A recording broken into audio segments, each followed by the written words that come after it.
Assalamualaikum warahmatullahi wabarakatuh. Nama saya Nelly Satriani, NIM 202099191. Nah, saya akan menjelaskan apa hakikat dari sains atau IPA.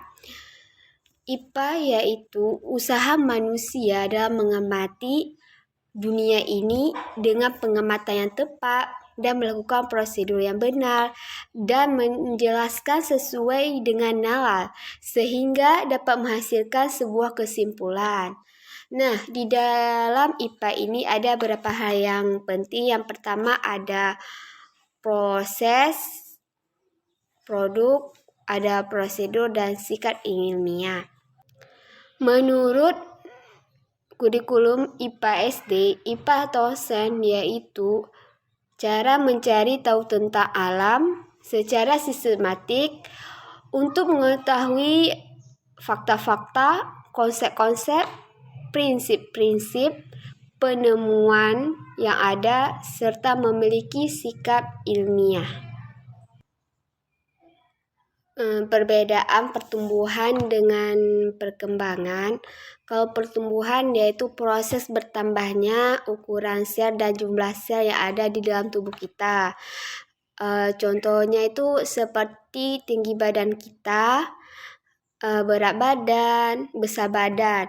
Biasanya pertumbuhan ini dia tuh bisa diukur dan dapat dinyatakan dengan angka dan bersifat irreversibel. Sedangkan perkembangan yaitu proses kematangan sel-sel menuju kedewasaan. Contohnya ketika kita bayi kita kan belum bisa berjalan, tapi seiring dengan sel-sel kita matang, maka kita lama-lama pasti bisa berjalan gitu. Fisik kita, mental kita itu merupakan proses kematangan. Nah, kenapa ada sebagian anak-anak memiliki pertumbuhan kerdil? Itu biasanya diakibatkan oleh kurangnya hormon pertumbuhan. Bisa jadi pada masa kehamilan dari ibu tersebut memiliki gangguan. Bisa jadi anak-anak itu memiliki sindrom Turner, ataupun biasanya tumbuh kerdil itu juga bisa bawaan genetik, bawaan gen orang tua.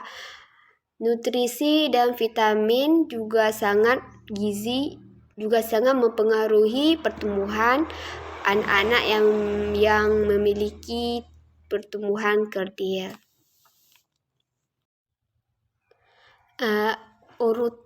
Sebutkan urutan sistem pernafasan pada manusia. Nah, sistem pernafasan pada manusia itu dimulai dari hidung, faring, laring, trakea, bronkus, bronkiolus, alveolus, dan paru-paru. Nah, apa perbedaan pernafasan dada dengan pernafasan perut?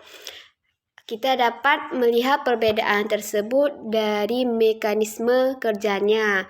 Kalau pernafasan dada biasanya dia melibatkan otot-otot rusuk, sedangkan pernafasan perut biasanya melibatkan otot-otot diafragma,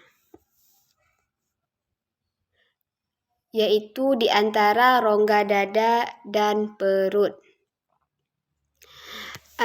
Baik, saya akan menjelaskan sistem pernafasan dari anjing. Nah, anjing ini kan termasuk hewan mamalia, hewan menyusui. Dia tuh jadi sistem pernafasan anjing itu sama dengan sistem pernafasan manusia. Tidak ada perbedaannya karena manusia dan anjing itu termasuk hewan mamalia, hewan menyusui. Nah, baik, kita mulai dari hidung dulu ya. Di hidung ini terdapat bulu-bulu kecil atau silia yang berfungsi untuk menangkap kotoran yang masuk ke sistem pernafasan. Lanjut, ada faring dulu merupakan tenggorokan. Dia tuh menyediakan tempat jalan masuknya dan keluarnya udara. Selanjutnya ada laring. Nah, di laring ini juga menyediakan tempat masuknya keluarnya udara di dalam sistem pernafasan. Laring ini merupakan pangkal tenggorokan. Dia tuh juga tempat terbentuknya suara atau pita suara. Selanjutnya ada trakea, merupakan pangkal batang tenggorokan. Dia tuh fungsinya menangkap atau menyaring benda-benda asing yang masuk melalui sistem pernafasan. Dan selanjutnya ada paru-paru. Nah, di dalam paru-paru inilah terjadinya pertukaran antara CO2 dengan O2, di mana proses ini terjadi di alveolus. Apa yang akan terjadi jika di sistem pencernaan mengalami kegangguan dan apakah memiliki tanda-tanda? Jawabannya iya. Jika terjadi kegangguan di sistem pencernaan, maka fungsi dari sistem pencernaan tersebut tidak akan berjalan dengan benar, tidak sempurna. Sehingga nanti proses penyerapan enzim dan sari-sari makanan itu tidak akan berjalan dengan lancar. Nah, apa sih tanda-tanda dari misalnya sistem pencernaan mengalami gangguan? Contohnya kayak diare. Ketika kita diare, berarti kita tuh mengalami gangguan pada saat sistem pencernaan. Contohnya, kalau kita diare itu, ketika kita diare, itu terjadinya pada organ pencernaan usus besar, di mana di situ terdapat infeksi dan bakteri-bakteri.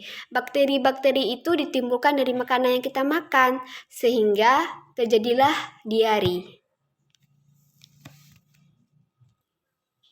Kenapa otot dikatakan gerak aktif sedangkan kerangka dikatakan gerak pasif? Karena otot-otot dia tuh memiliki kemampuan untuk berkontraksi, sehingga dia tuh dapat menggerakkan tubuh manusia dengan otot itu sendiri. Sedangkan kerangka dia tuh tidak bisa bergerak tanpa bantuan otot-otot yang menggerakkan tulang. Jadi dia tuh tidak bisa bergerak dengan sendiri, harus ada bantuan otot-otot lain, sehingga dia tuh disebut dengan gerakan pasif. Pembuluh darah arteri fungsinya mengangkut darah keluar jantung atau jantung ke seluruh tubuh.